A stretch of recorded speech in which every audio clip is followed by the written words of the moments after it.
सभरवाल काफ़ी देर तक अपने कमरे में सोनल का इंतज़ार कर रहा था। जब कोई खबर नहीं मिली तो उसने पायल को फ़ोन किया। क्या यार पायल, मैं यहाँ रेडी बैठी हूँ, कहाँ है तेरी बहन?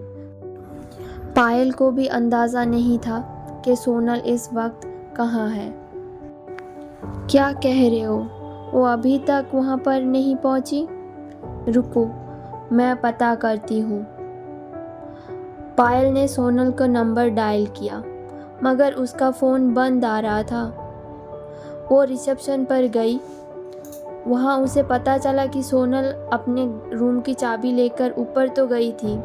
रात का टाइम था, इस वक्त सारे होटल के स्टाफ भी सो चुके थे, इसीलिए पायल हर रूम में जाकर पता भी नहीं कर सकती थी।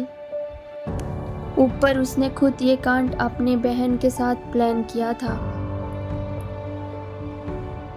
कागज़ों पर दस्तखत मेन काम तो उसने सोनल से करवा ही लिया था, लेकिन अब पायल को इस बात का गुस्सा आ रहा था कि सोनल की वजह से उसका क्लाइंट सभरवाल नाराज़ ना हो जाएगा। पायल सीधा सभरवाल के पास पहुंची। सभरवाल, साली का कुछ पता नहीं चल रहा है, समझ नहीं आ रहा है कि ज़मीन खा गई या फिर आसमान निकल गया। सभरवाल का अब मूड खराब हो रहा था। उसकी नज़र पायल की मिनी स्कर्ट पर थी। चल, तेरी बहन नहीं आ रही है तो तू ही आ जा यहाँ। जैसे ही सभरवाल ने पायल के साथ ज़बरदस्ती हाथ पकड़ने की कोशिश की, उसने सभरवाल को बेड पर धक्का दे दिया और एक झटके में रूम से बाहर निकलकर होटल से बाहर आ गई। झल्लाती हुई वो मन में बोली, सोनल के चक्कर में वो ठरकी मेरे पीछे पड़ गया। देती हूँ मैं तुझे सरप्राइज़, तू पहले घर आ। उधर सोनल जिस रूम में पहुँच गई थी वो एक रॉयल स्वीट रूम था, जिसे रिच सिद्धार्थ रॉय कपूर उसके दोस्त विनय ने उसके 26 बर्थडे पर गिफ्ट के तौर पर वो रूम पूरे 1 साल के लिए बुक करवा दिया था। घर के मुकाबले यहाँ से उसका ऑफिस भी नज़दीक था और सिद्धार्थ को इस बहाने अनन्या के साथ एक खूबसूरत रात बिताने का चांस भी मिल जाता। सिद्धार्थ अपने ही बेड पर अकेला अनन्या का इंतज़ार कर रहा था, लेकिन वो कहीं और ही बिजी थी। एक एक करके रूम के फ्रिज से सारी बियर की कैन उसने खाली कर दिया और ना जाने कितने सिगरेट फूंक डाली, मगर अनन्या की उसे कोई खबर नहीं मिली। नशे में उसे अपने दरवाजे पर खटखटाने की आवाज़ सुनाई दी तो उसे लगा अनन्या आ गई है। उसने सोनल को अनन्या समझकर अंदर खींच लिया। अंदर कमरे में पूरी तरह अंधेरा था। सोनल भले ही होश में ना थी, फिर भी उसे अंदाज़ा हो गया था कि किसी आदमी ने उसे प्यार से आहों में भर लिया है। उसने सोनल के दोनों हाथ को पीछे मोड़ते हुए उसे दीवारों से लगा दिया और वो उसकी गर्दन को चूमने लगा। इतनी देर लगा दी यहाँ पे आने के लिए, लेकिन मैं आज सरप्राइज़ के बिना नहीं जाऊंगी यहाँ से। पायल ने सब बता दिया है मुझे। बताओ क्या सरप्राइजिंग? सरप्राइज़ तो यही है कि तुम आखिर लौट आई हो मेरे पास। अब अगर तुम खुद भी मुझे छोड़कर जाना चाहती हो, मैं तुम्हें नहीं जाने दूंगा। ठीक है, वैसे तो मैं तुम्हें हमेशा मना करती हूँ, लेकिन आज तुम अपना मनमानी कर लो। कितने दिनों से मुझे इस रात का इंतज़ार था। देखो आज कैसे मैं तुम्हें प्यार करता हूँ। इतना कहते हुए सिद्धार्थ ने सोनल को अपने ओर घूम लिया और उसे किस करने लगा।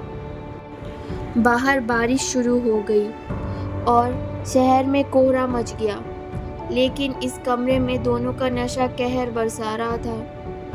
रात कब गुजरी, दोनों कब एक दूसरे के बाहों में सो चुके थे, दोनों कोई अंदाज़ा नहीं था।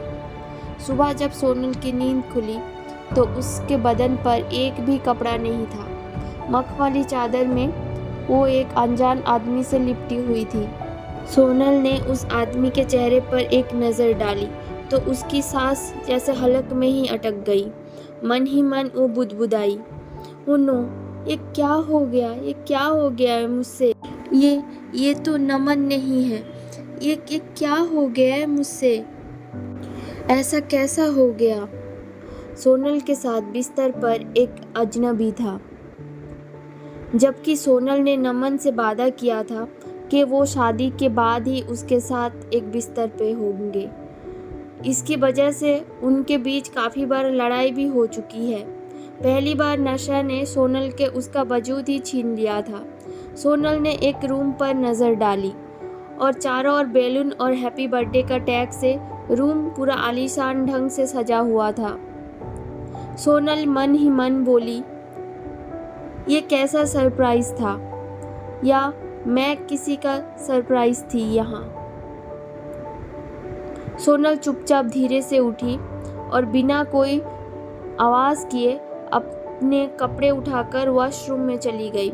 लेकिन सोनल की आहट से सिद्धार्थ की आंख खुल गई। अनन्या की जगह सोनल की चेहरा देखकर उसकी भी नींद हवा हो गई थी।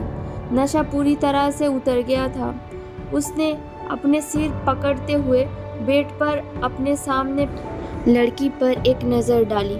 सिद्धार्थ ने एक बार उसे हैरानी से देखा और पूछा, कौन हो तुम और अंदर कैसे आई यहाँ तुम? सिद्धार्थ ने उठने की कोशिश की तो सोनल घबराहट में बेड से नीचे कूद गई। सोनल अब तक इतना घबरा चुकी थी कि अपने दर्द और तकलीफ की परवाह न करते हुए उसने ज़मीन पर अपने कपड़े उठाए और दौड़ते हुए बाथरूम के अंदर चली गई और पूरी ताकत से दरवाज़ा लॉक कर दिया। दरवाजे से टिककर वो गला पकड़कर रोने लगी। ये क्या हो गया?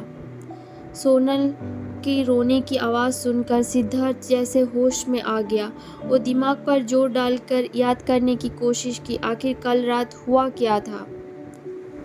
ओ गॉड!